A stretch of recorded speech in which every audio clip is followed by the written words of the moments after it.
Hello दोस्तों, कैसे हैं आप सबका स्वागत है आपके अपने यूट्यूब चैनल डॉक्टर यान क्लिनिक 91 में। दोस्तों, जब से कोविड आया है उसके बाद से जो भी वायरस है उसका सिलसिला रुका नहीं है, थमा नहीं है। इसके बाद भी बहुत सारे वायरस आते जाते रह रहे हैं। उसी में से एक वायरस जो अभी देखने को मिल रहा है, अभी तक हमारे इंडिया में इसकी पुष्टि नहीं हुई है, लेकिन पिछले साल ये अफ्रीकी देशों में मिला था। इस वायरस के बारे में बात करना जरूरी इसलिए है कि ये वायरस जो पिछले साल अफ्रीकी कंट्री में मिला था, उसके अलावा भी और उसके आजू बाजू यूरोप कंट्री तक भी गया था। इसके कुछ वायरस मिले थे।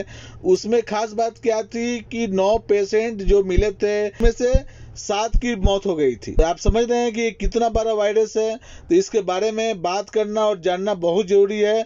तो आज हम आपको इसके बारे में वो सब कुछ बताएंगे जो जरूरी है, जो आप जानना चाहते हैं। ठीक है, तो आप हमारे साथ बने रहिए, वीडियो को पूरा देखिए। तो चलिए आगे बढ़ते हैं। सबसे पहले हम बात कर लेते हैं इसके फैलने की क्या कारण है, किस तरह फैलता है।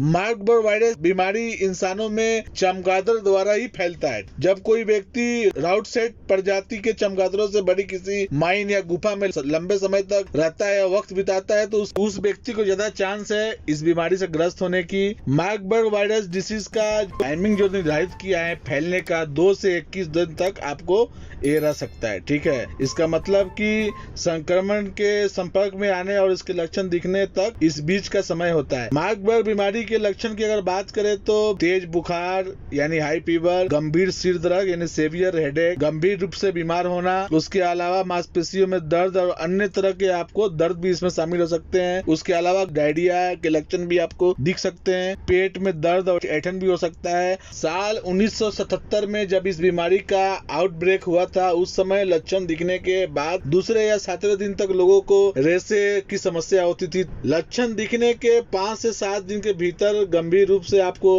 रक्तस्राव यानी ब्लीडिंग हो सकती है। आपको उल्टी और मल में भी खून आ सकता है। मार्बर्ग वायरस डिसीज के लक्षण टाइफाइड, मलेरिया, वायरल बुखार जो होते हैं उनसे मिलता जुलता होता है। ठीक है, उसी की तरह होता है। यही वजह है कि लोग इसके लक्षणों के बारे में अक्सर कंफ्यूज हो जाते हैं और सही समय पर डॉक्टर के पास जा नहीं पाते, जिसकी वजह से प्रॉब्लम होती है। इसके टेस्ट के बारे में हम बात कर लेते हैं। तो सबसे पहला एंटीजन जो टेस्ट होता है वो है, उसके बाद सीरम न्यूट्रलाइजेशन, उसके अलावा आरटीपीसीआर जो हमने कोविड में देखा था वो हो सकता है। अब इसके इलाज के बारे में हम बात करेंगे तो मार्बर्ग के लिए कोई भी वैक्सीन अभी उपलब्ध नहीं है। इस बीमारी के लिए किसी तरह का कोई भी एंटीवायरल जो ट्रीटमेंट है वो भी उपलब्ध नहीं है। मार्बर्ग वायरस को भले ही इबोला की तरह हो, लेकिन इबोला की वैक्सीन भी इस पर काम नहीं करती है। लेकिन इस कुछ एंटीवायरल जो दवा है उसकी मदद से इसके सिम्टम को कम किया जा सकता है। पेशेंट की जो स्थिति है उसमें सुधार की जा सकती है। तो ये एक छोटी सी जानकारी। तो आशा करता हूँ आपको अच्छा लगा होगा। वीडियो को लाइक कीजिए, दोस्तों में शेयर कीजिए।